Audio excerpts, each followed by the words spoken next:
record February. After February clocked up the hottest temperatures ever recorded. 2024. aasta veebruar oli rekordiliselt kuumin veebruar. See on 10. järjestikune kuu, mil soojenemine on püstitanud rekordeid. Ilmselt saab märts 11. Samal ajal sadas Saudi Araabia kõrbes lund, mis vapustas kohalikke elanikke. Kuid see pole kõige hullem asi, mis sel nädalal Lähis-Idas juhtus. Vulkaan on Islandit hirmu all hoidnud mitu kuud. Uruguays ja Argentinas on välja kuulutatud punane hoiatustase. Türgis katkestas ebatavaline lumesadu enam kui 500 asulat välismaailmast ja Brasiilias purustati ebatavaline rekord. Planeet läheneb kiiresti kliimaapokalüpsisele, kuid paljud ei saa usaldusväärset teavet ega näe toimuvast täit pilti. Saame eelseisvat katastroofi siiski ära hoida ja täna räägime teile, kuidas seda teha. Enne seda aga pakume teile iganädalast ülevaadet planeedi kliimasündmustest.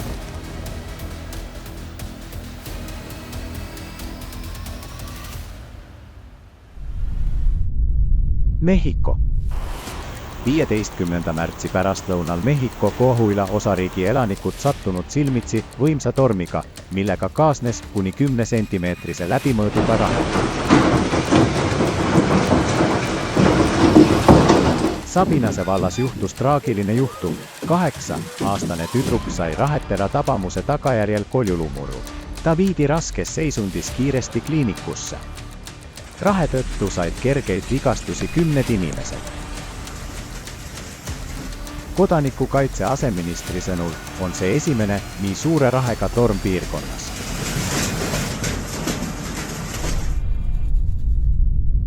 Austraalia. Austraalias Carpentaria lahes tekkis kohaliku aja järgi 15. märtsi õhtul troopiline tsüklon Megan. Krooti saarel sadas vaid 48 tunniga 680 vihma, mis on üle poole aasta keskmisest.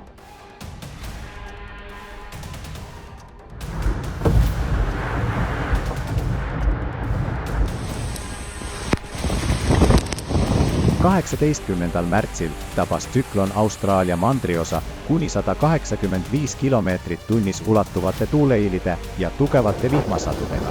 Põhjaterritooriumi Poroloolas oli välja kuulutatud evakuatsioon. Kuid seda ei toimunud, kuna halvenevad ilmastikutingimused takistasid 2 Austraalia kaitseväe lennukil ohutult maanduda.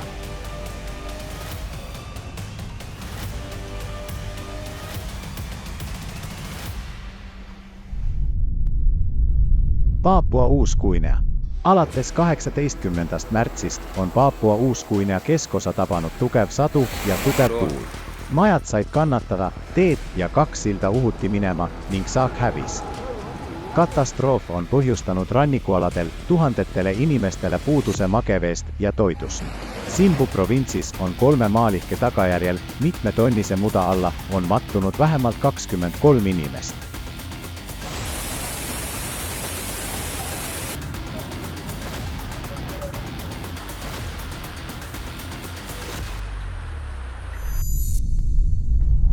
Uruguay.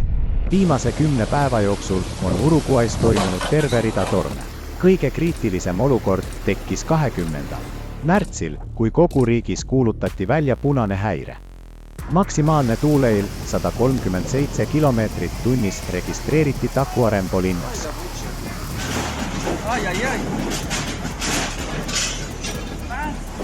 Riigi lõunaosades voolasid jõed üle kallaste.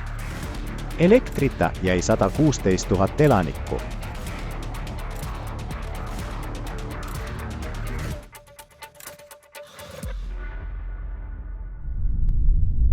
Argentina. Samal ajal tabas Argentinas La Pampa ja Buenos Airese provintsi uus torm. Vihm, äikesetormid ja tuuled halvasid riigi pealinna Buenos Airese. Välja kuulutati punane hoiatus. Kahjustada sai kuni 40 000 hektarit soja ja päevalillepõlde. 9. juulil linnas lõhkusid kuni 130 kilomeetri tunnis puhuvad tuuled enam kui 50 maja katuseid.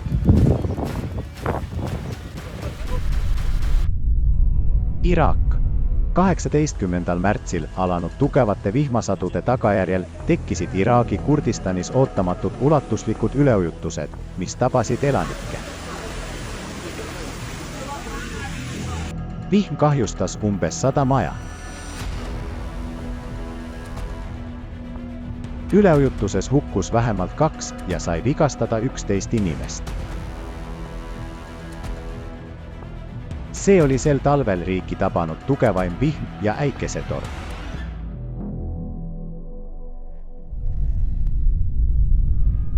Küpros. 18. märtsil kattis Küprose pealinna Nikosiat äikesetorm, kus oli suur pähklisuurune rahe.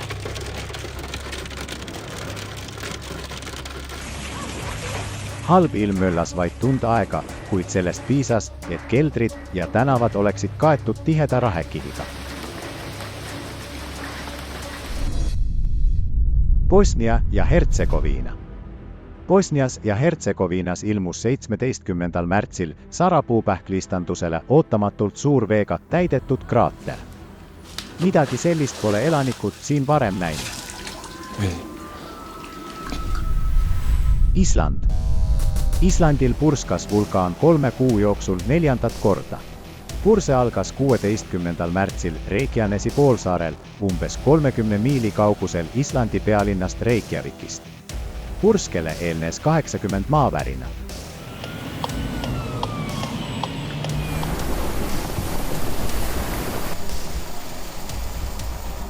Laavavoolud kahjustasid 2 kiirteed ja jõudsid muude oluliste infrastruktuurirajatiste lähedale.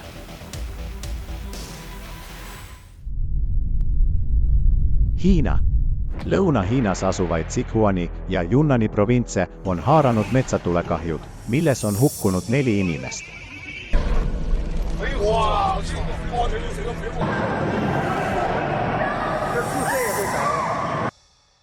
Sichuani provintsi pealinnas Chengdus 500 kaugusel tulekahjust muutus taevas oranžiks. Ligi 5000 kohalikku elanikku evakueeriti. Ainuüksi Jaiangi maakonna tulekahjude pindala ületas 10 000 hektarit. Venemaa. 15. märtsil haaras Primorski krai lõunaosa taastulesse.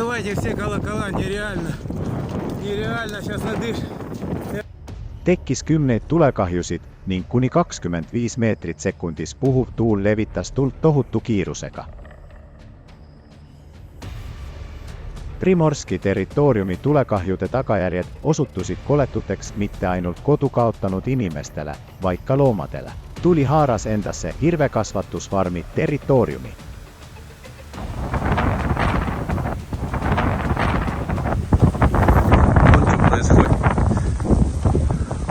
Stano. 18. märtsil toimus Kamtšatkal Elisovski oblastis laviin. Selle tagajärjel jäi rusude alla lõksu 11 inimest. Kahjuks suutis omal jõul põgeneda vaid 9 inimest, 2 hukkusid.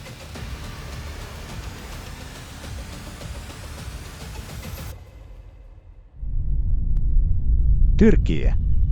Ida-Türgi 5 provintsis katkes 20. märtsil ebatavalise lumesaju tõttu 517 asulat.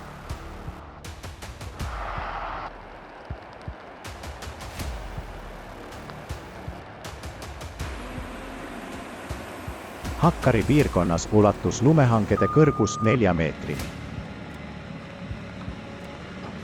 Suure lumehulga tõttu tekkis Van Kataki maanteel arvukalt laviine.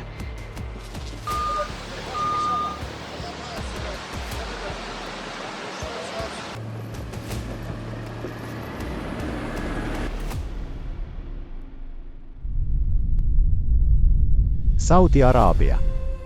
15. märtsil kattis Riyadhist läänes Saudi Araabias asuv Afifi kõrb lumega, mis šokeeris piirkonna kuuma ja kuiva kliimaga harjunud kohalikke elanikke.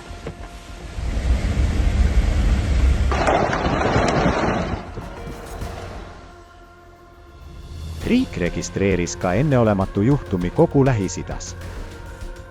Wadi al-Tawasiri kubermangus mägedes kõrgemal, kus on tavaliselt külmem, ei langenud temperatuur alla 26,6 kraadini Celsiuse järgi. See on selle piirkonna märtsikuu rekordkõrge miinimumtemperatuur. Tšehhi Vabariik. Märtsi keskel tabas Kesk-Euroopat ebatüüpiline suvine kuumalaine. 15. märtsil registreeriti Tšehhis Prahas esimest korda 249 vaatlusaasta jooksul uus temperatuuri maksimum 18,6 kraadi Celsiuse järgi. Ja Toksana vallas näitas termomeeter 20,6 kraadi Celsiuse järgi.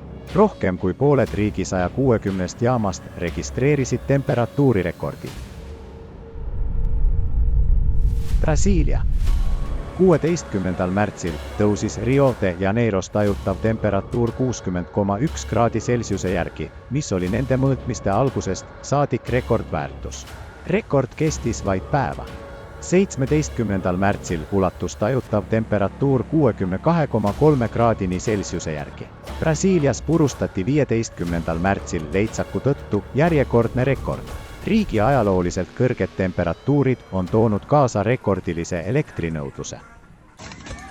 Oleme tunnistajaks enneolematule olukorrale planeedil. Iga päev juhtub ulatuslikke kliimakatastroofe, purustatakse rekordeid ja sõna anomaalia ei kao uudiste veergudelt. Varem oli planeedil üksikuid juhtumeid täheldatud, kuid mitte kunagi nii sageli ja kõikjal. On objektiivseid andmeid, mis näitavad, et olukord läheb ainult hullemaks ja mõjutab kõiki inimesi maal. Lõppkokkuvõttes võib see kaasa tuua planeedi katastroofi, mille järel planeet Maa muutub Marsiks. See on prognoos järgmiseks 10 aastaks. Aga see info ei jõuaks inimesteni, kui kõik oleks lootusetu. Nüüd on meil inimkonnana võimalus negatiivset stsenaariumi ära hoida. Selleks tuleb inimesi teavitada ja vaadata, mis planeediga toimub.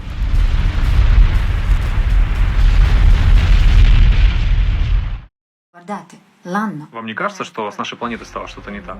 Nüüd päästab iga inimene, kes osaleb mis tahes viisil kliimasündmuste kohta teabe levitamises miljardite inimeste elusid. Lisaks peame mõistma toimuva põhjust ja teadma tuleviku väljavaateid. Foorum aitab teil seda mõista, ülemaailmne kriis. Vastutus. Mis on meie kanalil? Kui enamik inimesi mõistab, et nende elu on ohus ja ühendab oma hääle ning kutsub poliitikuid üle maailma teadlasi ühendama, siis on poliitikud sunnitud looma tingimused, et inimkonna parimad ajud saaksid istuda ühe laua taga. Neil on kõik, et lõpuks ära hoida katastroofi ja päästa planeet koos selle miljardite elanikega.